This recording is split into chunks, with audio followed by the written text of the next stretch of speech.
What is up, Cowboys Nation? Your boy Mike Tag here, back in the Cowboy Cave. Hopefully you guys are having a good weekend. Appreciate all the new subscribers. If you hadn't subscribed yet, man, hit that subscribe, hit that like, hit that share. Spread the word because your boy is always coming into the cave. We've been doing a lot of live shows, but recently I've been dropping some videos. Just kind of been easier to interact a little bit with you guys, but definitely love doing the live stuff. So if you haven't seen our live shows, typically it's Monday, Wednesday, sometimes on Sundays during the off season. But then during the NFL season, we run them that way consistently. But sometimes it gets a little quiet. Your boy has some other stuff he's got to take care of. So I love doing these videos. So definitely appreciate all the support. Was going to just share something real quick, man, because you guys know I love my Cowboys Cave. But, you know, I showed this before. This is a ticket stub from Jimmy Johnson's first win. First win with the Cowboys back in '89 against them Washington Redskins and on Sunday Night Football. And also, you guys remember the Sports Illustrated Dallas's begins its long climb back, what Jimmy Johnson must do. And I've been trying to get these signed, had them forever, and getting a chance to get them signed in the next month. So I'm going to put together something cool in the cave for Jimmy Johnson because he's from the U. Obviously went to my Cowboys, so it worked out. I couldn't ask for a better situation as a fan of Jimmy Johnson. So all good, but appreciate the support again. Thanks for you guys that checked out my video on Jonathan Mingo. If you guys missed it, definitely go look at that. Also talked about the running back position recently and the priorities, and it seems like the priority's back for the Cowboys to run the football, which I don't know why that would ever go away. But that being said, Dak Prescott, the most polarizing quarterback in the world, but we'll just say America because it's football. So it's nothing new with the Cowboys. We've dealt with it. If you know the history of the Cowboys, back when Roger Staubach was a quarterback, it was him or Craig Morton, and they would alternate plays. And some fans wanted one, some fans wanted the other. You go to the Danny White years, and you had Steve Pallor and Gary Ogaboom near the end, and they wanted Danny White out of here. Troy Aikman, obviously they drafted Steve Walsh the same year. And then they had Steve Berline filling in for Aikman when he got hurt. Jimmy Johnson made the decision to start Steve Berline in the playoff game against the Bears, which Cowboys won. Troy Aikman wasn't happy. He was healthy to go into the next week, and they went ahead and stuck with Berline. Dallas Cowboys got beat pretty bad. Troy Aikman wanted to be traded, wasn't happy. They get Norv Turner, smooth everything over. Jimmy Johnson and Troy Aikman obviously make up. And the rest is history 3 Super Bowls later. So nothing new with controversy. Then obviously Tony Romo, that's a whole nother story.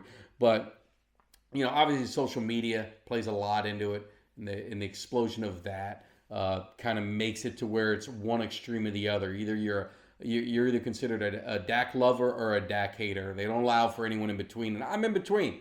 I mean, I support him as the quarterback of the Dallas Cowboys. I think he is capable of leading this team to a Super Bowl. I think he is one of the top quarterbacks in the NFL. He's not in the top 3, but I think if you go 4-8, 4-9, you can maybe stretch it to 4-10.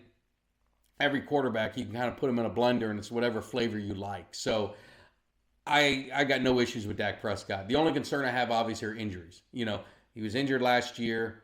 Injured a couple years, before that. And then I think he had another injury before that. So he's kind of been getting hit with the injury bug, and you don't know if this is just something that you're going to continue to see. And I hate to say he's kind of patterned that followed the same career as Tony Romo. A lot of wins, not a lot of playoff wins. Injuries start to take their toll. So you're seeing the Cowboys being a little bit more active.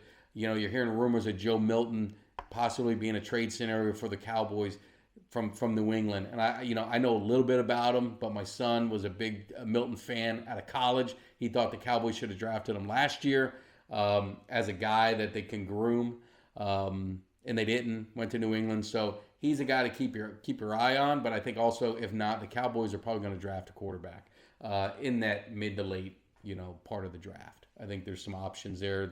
And again, it's no one to replace Dak Prescott. But it's something that where you don't have Cooper Rush anymore. You've got to start kind of, building for the future and having that quarterback in case Dak Prescott, does get hurt again. But let's talk about Dak in 2025. What are the expectations?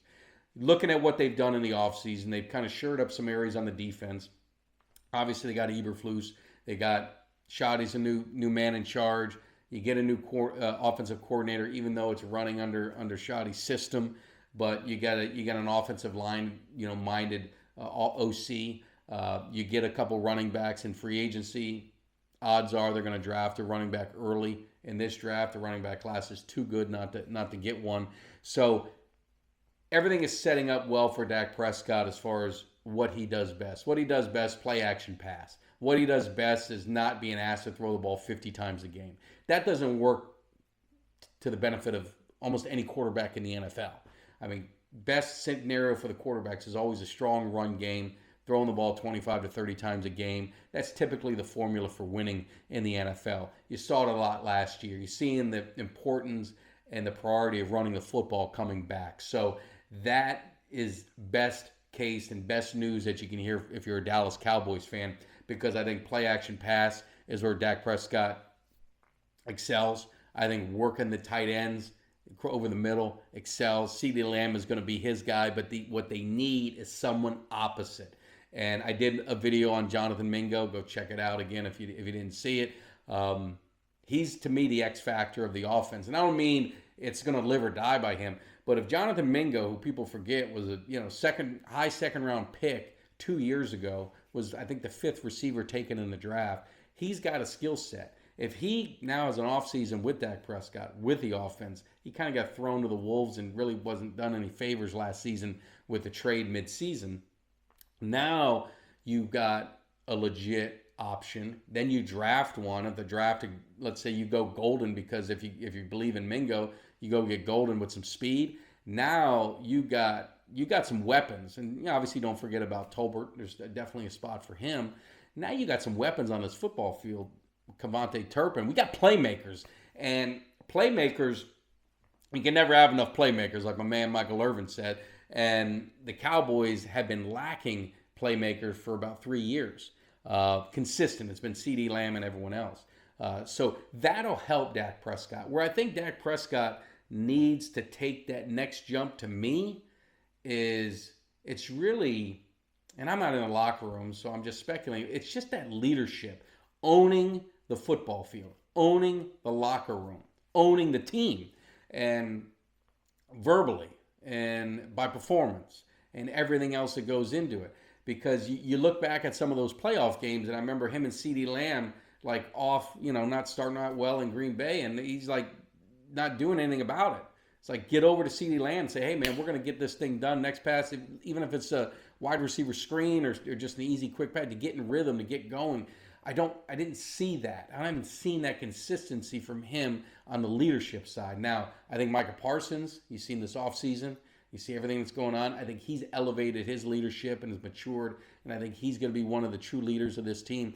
But I think Dak Prescott everything runs through the quarterback, right? I mean, they're the face, they're the CEO, and I think teams feed off the quarterback. And if Dak Prescott has that, kind of quiet stare, looking up in the sky when things are going bad, I don't know if that resonates. I don't know if that gives the juice to the players. And I think that is something, that intangible, and it's, and I think Dak's a leader. I think you listen to him talk and you listen to the way, I know he's got it, and I know it's in him.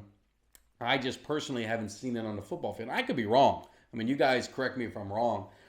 That's just my own opinion from what I see going to the games and what I see on TV. So, but I think the skill set of Dak Prescott is capable of leading this team to a championship and getting this finally over that hump that has just been, I can't believe I'm going to say it's like the 30th year. It's insane that any Cowboys fan would if you would have told us that back in the day, like, hey, you ain't going to see another Super Bowl in 30 plus years, like, yeah, you're crazy. It's just, it blows my mind every year when I see it, but it just goes to show how hard it is to win in the NFL. You've got to have some luck, but you've got to have a strong locker room, because it's not always the most talented teams that win. It's the best teams from top to bottom in the locker room, all the intangibles. And, give credit to Philadelphia last year. Everyone had Mahomes in Kansas City going to win. They're going to win. They're going to win. But people didn't see, man, this Philadelphia team, and they were well gelled. They were united. Their defense was solid. And, they took it to Kansas City and gave them the beatdown. That's what the mentality the Cowboys need to have. They don't have that dog mentality. At least I haven't seen it. And again, I could be wrong, but again, it could start with Dak Prescott. So everything is setting up well for Dak Prescott this season and this Dallas Cowboy offense. If everything plays out, and obviously it's early, you got to see what happens in the draft, but we think they're going to get a receiver. See what happens with Mingo, CD, Ferguson, all these guys come back healthy. I like the offensive line. I think they've got some young, hungry offensive linemen. They'll probably draft another one as well to give them a little bit more depth. So everything is there. And then the question is going to be, if you don't get the same success, if you don't reach the goals next year, how long do you continue down this path? Now, they signed him, so they're in it, at least for another year after this one. Then they can start getting out of that contract and making things a little easier. But that's why, again, drafting a quarterback or getting a quarterback to groom is so important, because you better have a backup plan. If things aren't working out and it's just not he's not a guy that can win a championship, and it happens. There's great quarterbacks that haven't been able to win a Super Bowl, and it's not all their fault. Like I said, it's a team game. He didn't have in a lot of those playoff games. Dallas had some flaws, and their flaws got exposed. Now you hope you can overcome them, and the offense could mask some of those flaws. But if the offense didn't get off to a good start, the flaws were going to get exposed on defense with the run defense. So that's basically what happened. So it's been a quiet offseason for Dak Prescott. I'm hoping it's a calm before the storm. I'm expecting big things. Maybe, not a chip, but a brick on his shoulder. Us against them mentality. Get working hard in the offseason with these guys, and let's see what happens. Let me know what you guys think. But again, I appreciate all the love, man. All the support in the channel. Hit that subscribe, hit that like, hit that thumbs up, hit the share. Hit that alert bell, all the things you need to do, man. Our YouTube channel is growing. I think I've gotten over 350 new subscribers over the past 3 weeks. So it's a testament to you guys, man, and appreciate it. I love the interaction. Hope to see you on our live shows, because that's when we can really interact more and more. But you can always leave a comment, man. I love responding, and we're fans. I'm a fan just like you are. We're talking Cowboys. I don't have all the answers, so sometimes maybe you can educate me a little bit. But until then, have a great Sunday. Enjoy March Madness. My bracket's already busted. I think I'm in last place, so I'm not a basketball guy. I'm going to stick to football. I appreciate it. Have a good one. See you.